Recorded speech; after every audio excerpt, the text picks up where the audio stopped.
வழியாக தீபாவளி ரிலீஸ் படங்கள் என்னென்ன என்பது முடிவாகிவிட்டதாம்.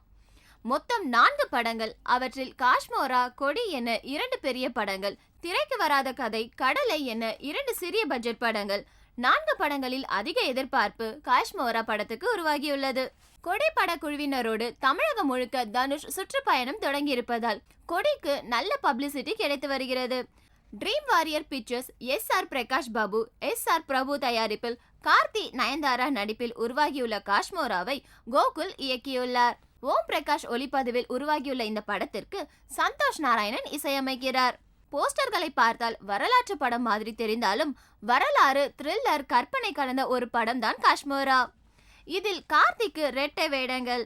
அதில் ஒரு கதாபாத்திரத்தின் பெயர் தான் காஷ்மோரா என்கிறார்கள். காமெடிக்கு முக்கியத்துவம் கொடுத்துள்ளார். இதற்கு தானே ஆசைப்பட்டாய் பாலகுமாரா புகழ் கோகுல்.